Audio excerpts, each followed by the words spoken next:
পবিত্র কোরআন তেলাওয়াতের পর ত্রয়োদশ জাতীয় সংসদের প্রথম অধিবেশনে বক্তব্য দেন প্রধানমন্ত্রী তারেক রহমান। তিনি 1971 থেকে এ পর্যন্ত সব আন্দোলনের শহীদদের প্রতি শ্রদ্ধা জানান এবং সাবেক প্রধানমন্ত্রী মরহুমা বেগম খালেদা জিয়া ও শহীদ প্রেসিডেন্ট জিয়াউর রহমানের অবদান স্মরণ করেন। অধিবেশনে সভাপতিত্বের জন্য খন্দকার মোশাররফ হোসেনের নাম প্রস্তাব করা হলে বিরোধী দল সহ সংসদে তার সমর্থন পায়। পরে স্পিকার পদে একমাত্র মনোনয়ন পাওয়ায় মেজর হাফিজ উদ্দিন আহমেদ কণ্ঠভোটে নির্বাচিত হন। ডেপুটি স্পিকার পদে একমাত্র প্রার্থী হিসেবে নির্বাচিত হন ভূমি প্রতিমন্ত্রী কায়সার কামাল। স্পিকার ও ডেপুটি স্পিকার নির্বাচনে উত্থাপিত প্রস্তাবগুলোতে সংসদে হ্যাঁ ভোটে অনুমোদন দেওয়া হয়। ত্রয়োদশ জাতীয় সংসদ নির্বাচনের ফল চ্যালেঞ্জ করে হাইকোর্টে আবেদন করেছেন ঢাকা 11 আসনের বিএনপি প্রার্থী এম এ কাইম।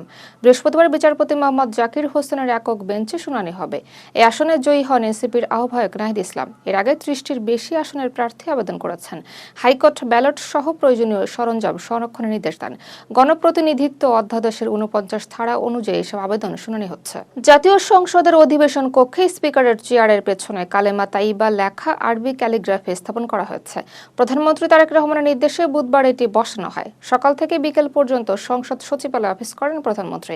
নির্বাচনের পর এটি তার প্রথম সংসদ সচিবালয়ে অফিস করা। সংশ্লিষ্ট শাখাকে সরাসরি নির্দেশ দেন তিনি। বিষয়টি ইতিমধ্যে আলোচনা এসেছে।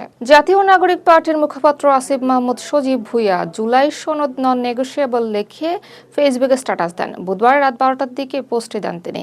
কয়েক মিনিটের মধ্যে পোস্টটি ভাইরাল হয়। প্রায় 25,000 রিয়াক্ট পড়ে। 1,200টির বেশি মন্তব্য আসে। 3 শব্দের এই স্ট্যাটাস নিয়ে ব্যাপক আলোচনা চলছে। মানিকগঞ্জের শিবালয়ে পাটুরিয়া ফেরিঘাটে তেল বোঝাই লরি পদ্মা নদীতে পড়ে গেছে। ফেরি থেকে নামার সময় ব্রেক ফেল করে দুর্ঘটনাটি ঘটে। লরিতে 24,000 লিটার পাম্প অয়েল ছিল। চালক ও হেলপারকে জীবিত উদ্ধার করা হয়েছে। ফায়ার সার্ভিস ও ডিআইডব্লিউটি উদ্ধার কাজ চালাচ্ছে। পানির গভীরতা বেশি হওয়ায় সময় লাগছে।